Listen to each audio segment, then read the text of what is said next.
welcome back to the So Vintage series. Today we are doing a really simple, fun DIY. We are making hair flowers. Yay!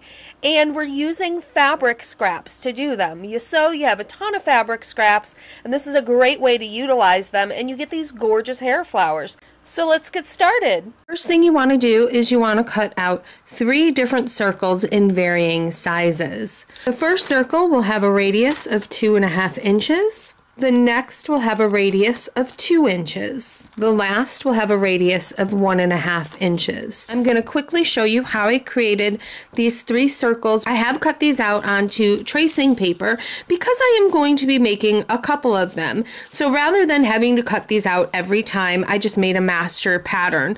You can definitely cut these circles out onto newspaper or onto the fabric itself. The easiest way I've found to do this is to take a nail and put it flat head side down and tape it to either your table or your cutting mat. Then you're going to take your paper. I don't recommend doing this with your fabric though, because then you're going to end up with a hole in your fabric. You just pierce that onto the nail. Then you're going to take your measuring tape and you're going to pierce your measuring tape. I pierce it right at the 1 inch mark. So now it's really easy to create a radius. Now if you have a compass, go ahead and use that. That's even easier. Then keeping the measuring tape nice and taut, I put my pencil at that 3.5 inch mark.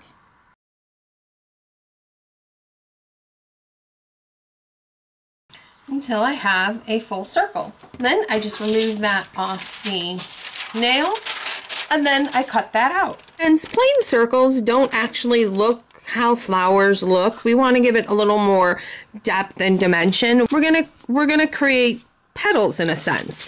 So go ahead, take your circle, you're gonna fold it right in half. Then take your scissors, and for the larger circle, you're gonna want to make a larger cut.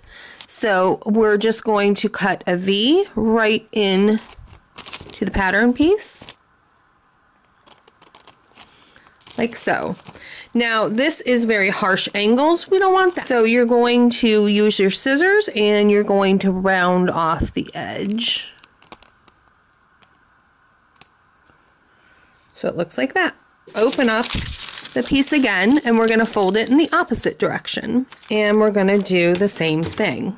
So there you go with the very first one. Now you're going to do the same process on these 2, but you do want to make your V's a little bit smaller as you go, so not as deep on each one. So we're going to go ahead and we're going to take our 3 pattern pieces for our flower and we're going to cut out our fabric. For each pattern piece, you're going to want 2 pieces of fabric. And then all you're going to do is cut it out. Once it is all cut out, you're going to remove the pins. Then you want to make sure that the right sides of the fabric are laying together. Then you are going to pin the 2 pieces together. Then you're going to go ahead and take it to the sewing machine and give it a 1/4 inch seam allowance all the way around the flower, leaving a 1 inch gap in that seam allowance to allow us to turn this right side out. You're going to do the same thing on the 2 other pieces as well. Now that everything is all stitched up, you're going to go ahead and where that opening is, you are going to work the fabric through until you have it turned right side out.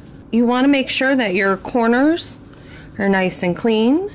So I take a chopstick and I just put it in there and just work my corners.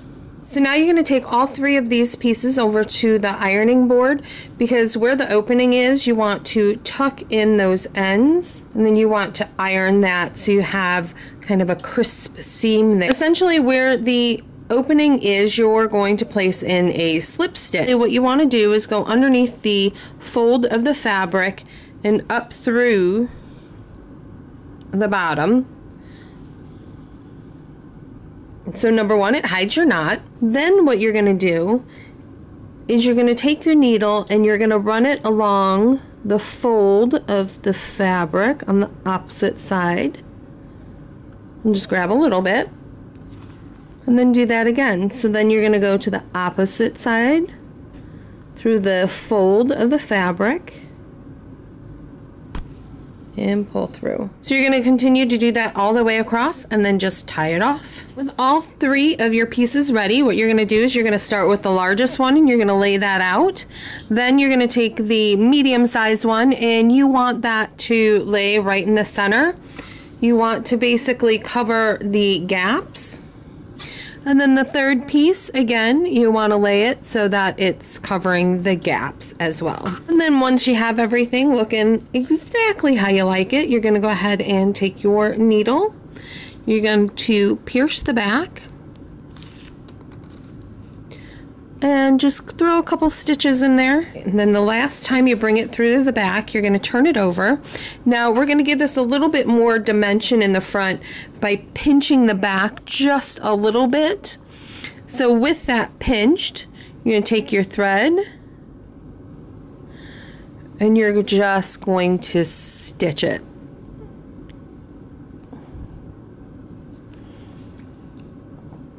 Now we're going to do the same thing, but this time we're going to fold it in the opposite direction and we're going to pinch it. We'll tie that off. Now I have this great bead left over from another project and it has a hole on each side of the bead. So I'm going to actually place that right in the center. Take our needle coming up through the back of the flower and then thread the bead. And then hold the bead into position and then thread through to the back. It's really important to hold that bead tight so that it fits nice and tight. And then you're just going to do that a few times to really secure the bead onto the flower. You'll just tie it off on the back. Now we just need a way to attach our flower onto our hair. So you're going to take a pin curl clip and we're going to use a bit of felt. So for the felt, you just want to cut out a piece that is approximately the size of this part of the pin curl clip and a hot glue gun, and you are just going to glue. Then you're going to take your pin curl clip and you're just going to slide it on top of there. Then you're going to take some more of your glue. Then while it's still hot, you're going to take your hair flower and you want to make sure that you're placing the center of the flower right onto the glue. Press down while the glue is still hot. And then you just want to let the glue dry. That is it. I hope you guys really enjoyed this quick, easy DIY for making your own hair flowers using scrap fabric that you have laying around. As always, I love hearing your comments, so go ahead in the comment section below. Let me know, how did you like this DIY project, as well as give it a like thumbs up, helps to promote the video, and let me know you like it. More of this space, go ahead and check out my videos, and if you're new to a vintage vanity, go ahead and click that subscribe button. That way you don't miss any of the great stuff that goes on here. I hope you guys have a great day, and I will see you on Tuesday. Bye!